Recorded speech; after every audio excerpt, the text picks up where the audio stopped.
Assalamualaikum warahmatullahi wabarakatuh. Salam sejahtera bagi kita semua. Semoga kita selalu dalam keadaan sehat walafiat. Yang terhormat Ibu Rahmi selaku dosen pengampu dan teman-teman yang saya banggakan. Pada kesempatan kali ini, izinkan kami kelompok 2 ingin mempresentasikan hasil observasi kami mengenai perusahaan KFC. Sebelum kami mempresentasikan hasil observasi kami, izinkan kami terlebih dahulu memperkenalkan terlebih dahulu nama kami. Nama saya Agus Satria Putra dengan NIM 170719079. Nama saya Aura Citra Zahra dengan NIM 17076199047. Nama saya Madari Daulia dengan NIM 17076199035. Halo, nama saya Muhammad Eni Rofi dengan NIM 17076190337. Assalamualaikum warahmatullahi wabarakatuh. Nama saya Raymond Siboya dengan NIM 770761956. Assalamualaikum warahmatullahi wabarakatuh. Nama saya Tengku Sriananda dengan NIM 17076190066. Baik, sebelum kita membahas lebih dalam mengenali ulasan, analisis, dan sebagainya pada industri jasa yang telah kita pilih, yaitu di bidang kuliner, di sini saya akan memperkenalkan perusahaan tersebut terlebih dahulu. Jadi perusahaan yang kami pilih itu yaitu KFC. KFC ini merupakan singkatan dari Kentucky Fried Chicken. KFC merupakan jaringan restoran cepat saji Amerika yang berkantor pusat di Louisville, Kentucky, yang berspesialisasi dalam penjualan ayam goreng. KFC ini merupakan jaringan restoran kedua setelah McDonald's jika diukur berdasarkan penjualannya. Nah, dengan 22.621 lokasi secara global di 150 negara, dan jumlah ini tentunya akan terus bertambah. KFC ini juga merupakan anak perusahaan dari Yum Brands yang juga membawahi perusahaan di bidang kuliner seperti Pizza Hut, Taco Bell, dan Wing Street. KFC ini didirikan oleh Kolonel Harlan Sanders, yaitu seorang pengusaha yang mulai menjual ayam goreng dari restoran pinggir jalan di Corbin, Kentucky selama beliau mengalami depresi hebat. Jadi Kentucky Fried Chicken atau KFC ini pertama dibuka di Utah pada tahun 1952. Produk asli KFC ini ditekankan pada potongan ayam goreng yang dibumbui dengan resep Sanders dari 11 bumbu dan rempah-rempah. Selanjutnya kita akan membahas mengenai logo KFC yang pastinya udah nggak asing lagi bagi kita. Jadi gambar logo KFC itu adalah salah satu logo yang paling terkenal di dunia, yaitu menggambarkan wajah seorang pria tua yang tersenyum terdapat dalam logonya, yang menjadi simbol yang paling mengesankan dalam industri makanan. Nah, gambar logo KFC ini menampilkan ikon pendiri perusahaannya sendiri, yaitu Colonel Sanders, yaitu KFC dikenal memiliki identitas visual yang sederhana dan luar biasa konsisten. Yang terakhir di sini saya akan membahas mengenai jaringan KFC yang ada di Indonesia. Jadi di Indonesia KFC adalah rantai restoran barat terbesar dengan 714 outlet. Nah, rantai ini telah tumbuh untuk memegang pangsa pasar diperkirakan sebesar 32% dan mengembangkan item menu termasuk spaghetti, wrap, dan bubur ayam. Pemilik waralabanya adalah PT Fast Food Indonesia, yaitu gerai pertama dibuka di Jakarta pada tahun 1979. Grup itu konglomerat terbesar di Indonesia, itu merupakan pemegang saham utama pada tahun 1990 yang memberi perusahaan dana untuk ekspansi besar. Analisis marketing mix atau bauran pemasaran 7P dari KFC. Yang pertama ada produk, di mana produk ini merupakan suatu elemen penting dalam program pemasaran, dikarenakan strategi produk dapat mempengaruhi strategi pemasaran-pemasaran lainnya. Dan juga pembelian suatu produk itu bukan hanya sekedar untuk memilih produk tersebut saja, tetapi juga untuk memenuhi kebutuhan dan keinginan dari para konsumen. Kemudian, contoh strategi produk marketing mix dari KFC itu sendiri, yaitu variasi produk yang disediakan itu sangat bermacam-macam, hingga 65 jenis. Kemudian KFC menerapkan tema keluarga. Menu yang disediakan bisa untuk 1 atau 2 orang, bahkan 3-4 orang. Kemudian KFC juga menyediakan paket-paket seperti paket anak atau Happy Meals, paket perayaan ulang tahun, paket hemat seperti kentang, sup, dan gocengan, dan masih banyak menu-menu lainnya. Lalu yang kedua ada price atau harga. Harga yang ditawarkan oleh KFC sangat beraneka macam, tergantung pada produk apa yang kita beli. Untuk menarik minat pelanggan, KFC mempunyai paket-paket harga seperti paket menu goceng, di mana menu-menu yang disediakan di dalam paket itu memiliki harga Rp5.000, namun belum termasuk PPN. Kemudian ada menu combo dan masih banyak menu lainnya. Contoh strategi price marketing mix dari KFC ini adalah memang pada awalnya harga diperuntukkan untuk kalangan atas. Namun, seiring dengan permintaan pasar, lama-kelamaan harga diperuntukkan atau ditargetkan untuk kalangan muda, menengah, hingga ke atas. Target harga fokus pada society, lalu demografis terbesar untuk kalangan muda, dan harga merupakan kombinasi dari rasa, kualitas, dan kelas. Range harga dari 5.000 sampai ratusan ribu. Dan juga KFC banyak menawarkan harga menarik atau promo. Lalu yang ketiga ada promotion atau promosi. Di KFC, promosi merupakan alat utama untuk membawa semua perhatian para pecinta ayam. KFC juga melakukan serangkaian promosi dengan produk-produknya dari berbagai macam media, seperti iklan televisi, koran, pamflet, dan spanduk yang dipasang dan biasanya kita temukan di depan outlet KFC itu sendiri. Kemudian yang keempat ada place atau lokasi. Dalam pemilihan lokasi, KFC memilih lokasi yang cukup strategis sesuai dengan mobilitas masyarakat. KFC juga ditemukan di tempat-tempat yang ramai dikunjungi orang seperti mall, kampus, sekolah, kantor, atau bahkan pasar. Namun, outlet atau gerai-gerai KFC juga tersedia di dekat pemukiman penduduk. Hal ini dikarenakan agar konsumen atau pelanggan bisa menjangkau KFC dengan lebih mudah. Oke, jadi analisis yang selanjutnya, analisis 7P yang selanjutnya itu adalah people, physical evidence, dan juga proses. Yang pertama itu adalah people. Nah, jadi ini adalah orang-orangnya gitu, maupun dari customer maupun service-nya. Nah, KFC ini itu memiliki target pasar keluarga dari segala usia. Karena KFC ini tuh kan adalah restoran keluarga gitu ya. Jadi tidak mematok untuk umur berapa, tapi segala usia. Nah, segmentasi pasar yang dibidik itu adalah anak-anak usia dari mulai 6 sampai 15 tahun yang masih kecil. Kemudian remaja 16 sampai 25 tahun. Itu juga termasuk segmen pasar dari KFC. Nah, setiap outlet KFC ini dipimpin oleh departemen gitu, seperti ada manajernya, ada karyawan, ada kasir, cleaning service, koki, ada rider untuk delivery, ada administration staff, ada crew member, ada customer service, ada officer, pramu niaga, serta karyawan yang lainnya. Nah, dalam people ini berarti kan lebih mengarah pada service pelayanannya seperti apa gitu ya. Nah, KFC ini yang pastinya pelayanannya itu adalah ramah dan juga memiliki attitude yang baik, serta tepat dan juga mendengarkan konsumennya gitu. Karena pelayanan yang ini sangat penting, maka seharusnya KFC itu memberikan pelayanan yang baik gitu. Walaupun misalkan physical evidence-nya gitu, fisiknya itu bagus, tapi kalau pelayanannya tidak bagus, maka customer pun tidak akan balik lagi gitu, karena membuat harinya jadi jelek gitu kan, karena itu sangat penting sekali gitu pelayanan yang baik itu. Maka dari itu butuh pelayanan yang baik, dan maka dari itu ya KFC itu yang membuat sukses sampai sekarang itu karena termasuk pelayanannya juga yang ramah dan juga mendengarkan pelanggannya gitu, dan juga orang-orangnya itu dari segala usia. Kemudian yang selanjutnya adalah physical evidence. Nah, physical evidence itu seperti tempatnya gitu, dan juga ada dekorasinya juga.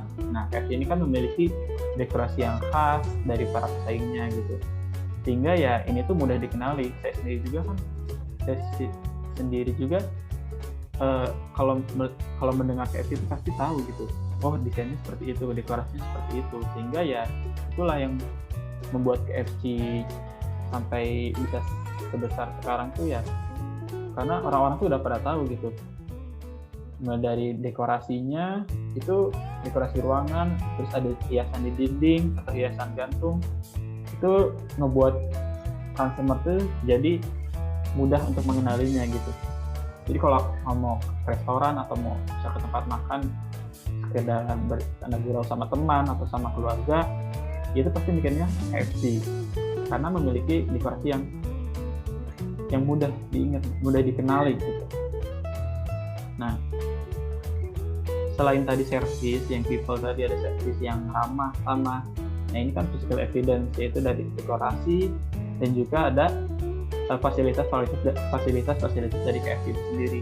Tadi kan dari katanya KFC itu kan segmentasi pasar yang dibidik untuk segala arah, mulai dari anak-anak. Nah, physical evidence-nya itu seperti apa? Dibuktikan dengan ruangan tempat bermain gitu kan. Sekarang KFC itu banyak banget gitu, KFC itu memiliki kayak tempat bermain untuk anak-anak, karena buat keluarga juga pasti ada anak-anak gitu, dan anak-anak itu gak bisa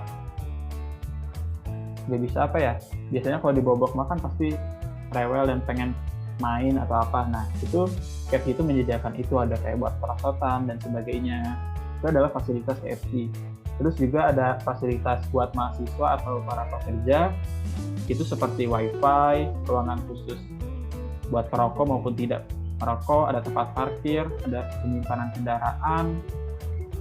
Nah, itu semua ada gitu ya. Itu penting banget sih, karena terutama ya saya sebagai mahasiswa atau para pekerja ingin mencari suasana yang nyaman gitu untuk bisa fokus dalam pekerjaannya, atau ingin sekedar main sama teman, itu kan butuh gitu kayak wifi atau tempat yang nyaman gitulah, atau keluarga juga dibutuhkan gitu seperti wifi itu.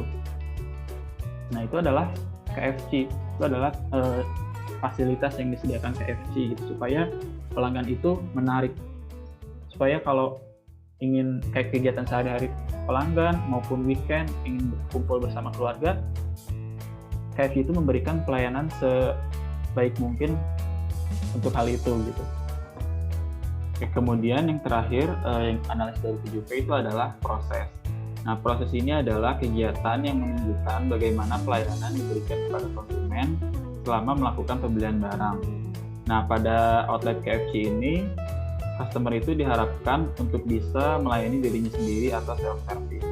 Itu bisa terlihat gitu dari pada saat pemesanan, pelanggan itu tidak memesan di meja, tapi tidak memesan di meja makan, tapi langsung memesan ke kasir.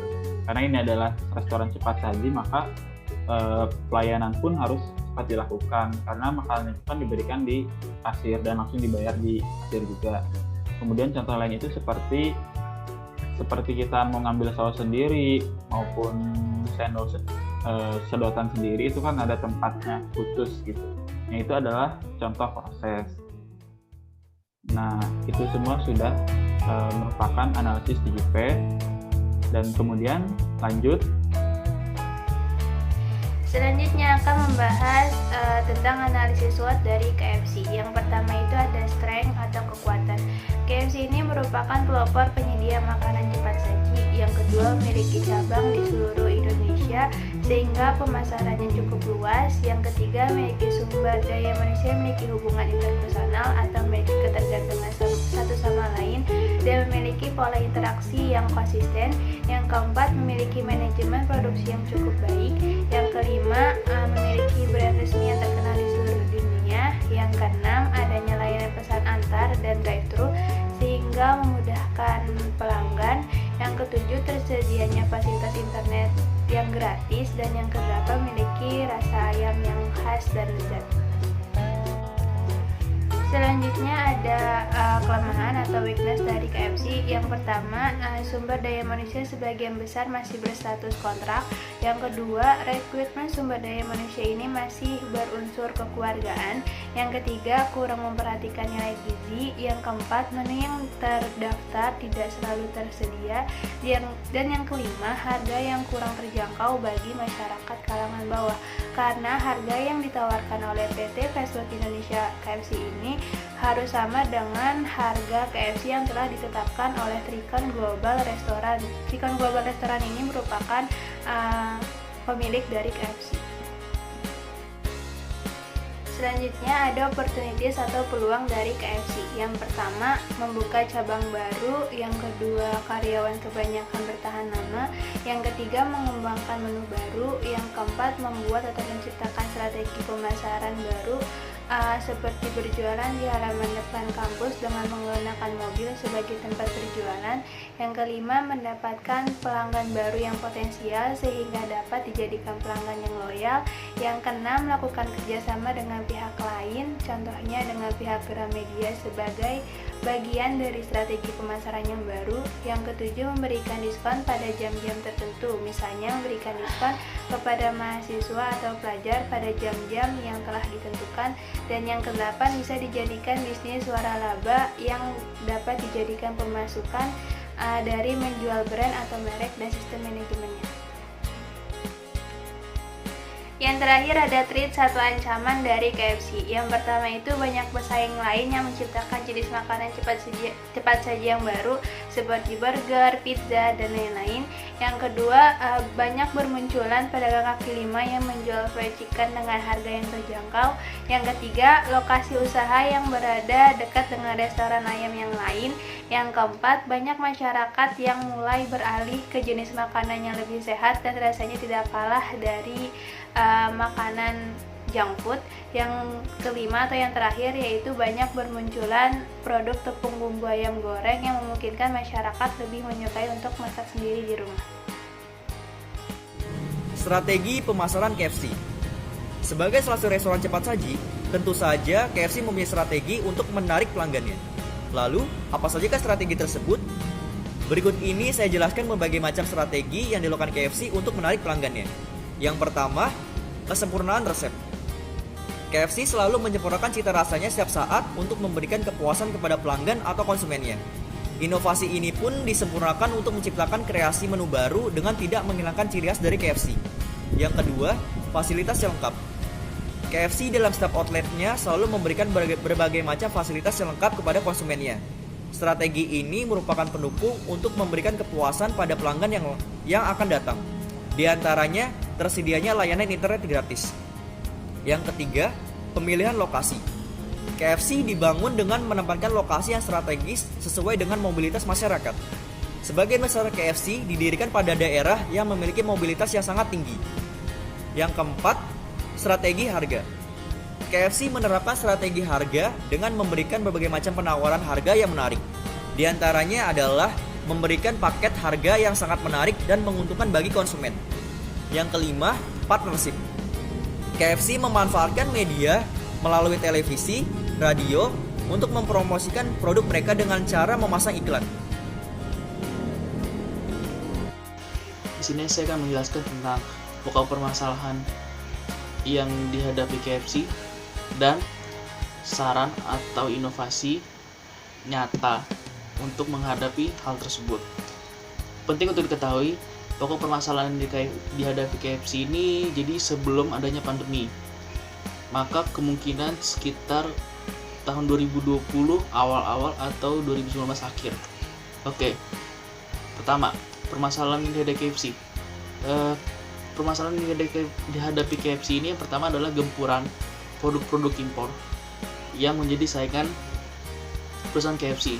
Jadi seperti ini, ada kompetitor dari luar negeri yang ingin masuk ke Indonesia. Nah, dari situ akan ada semacam saingan-saingan baru dari KFC. Nah, dari situ KFC harus memberikan inovasi-inovasi baru untuk menyaingi kompetitor itu. Lalu yang kedua adalah tantangan digitalisasi dalam seluruh aspek. Nah, jadi semakin berkembangnya zaman, digitalisasi itu semakin harus dikembangkan. Jika tidak, akan ketinggalan zaman. Kalau jika ketinggalan zaman, maka akan tidak dapat bersaing. Lalu yang ketiga, ini permasalahan yang ketiga ini sebenarnya krusial dan juga bisa dibilang hal yang klasikal adalah konsumen yang harus mengantri jika untuk memesan secara langsung. Jadi ini semacam consumer behavior. Beberapa orang itu tidak suka mengantri untuk mendapatkan apa yang dia inginkan. Salah satu seperti itu. Nah, maka dari hal tersebut KFC ingin mengembangkan inovasi-inovasi apa saja agar dapat menyelesaikan hal-hal dari ketiga ini. Oke, selanjutnya adalah inovasi dan perbaikan dari KFC. Inovasi dan perbaikan dari KFC ini mereka memberikan 3 solusi. Dari yang bisa dibilang tadi itu ada gempuran produk-produk impor dari kompetitor luar negeri, mereka akhirnya membuat menu-menu baru. Menu-menu barunya itu bisa dikatakan dari seperti chicken skin, cheesy rolls, mini pizza, dan snack bucket. Nah, dari hal-hal tersebut mereka membuat inovasi-inovasi menu agar konsumen-konsumen itu tidak dapat melirik ke kompetitor lain, dan menu-menunya ini bisa up to date, fresh, dan bisa disukai oleh masyarakat umum. Lalu yang kedua adalah self-service terminal. Nah, dari ini balik lagi ke permasalahan yang tadi itu. Dikatakan beberapa orang tidak suka mengantri ketika sedang memesan. Nah, dari sini kalau jika ada self-service terminal di beberapa gerai, walaupun tidak semuanya KFC sudah menerapkan hal ini, jadi diharapkan jika self-service terminal ini jadi orang memesan sendiri untuk pesanan-pesanan apa saja yang ingin mereka pesan. Jadi dari sebelum dia masuk ke untuk membayar, di sebelumnya itu dia sudah memesan agar tidak ada lonjakan antrean dan pengantri yang sudah jauh itu jadi malas untuk mengantri dan akhirnya tidak makan. Nah, KFC akhirnya melakukan inovasi tersebut. Nah, lalu yang ketiga adalah quality assurance dan marketing. Apa sih quality assurance dan marketing ini? Jadi Jadi quality assurance ini dan marketing ini jadi semacam sistem yang dibuat KFC agar memastikan produk dan layanan KFC selalu sama kualitasnya. Jadi semacam kayak rasa ayam goreng itu kadang ada beberapa yang beda kan rasanya, dari ini kayaknya di cabang satu kayaknya beda deh, di cabang lain kok rasanya agak kurang enak. Nah, dari situ dia mengembangkan quality assurance dan marketing. Jadi agar setiap yang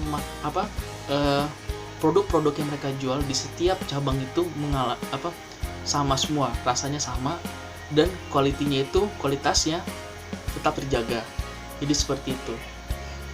Sekian dari apa yang telah saya sampaikan. Mohon maaf jika ada salah-salah kata. Wassalamualaikum warahmatullahi wabarakatuh.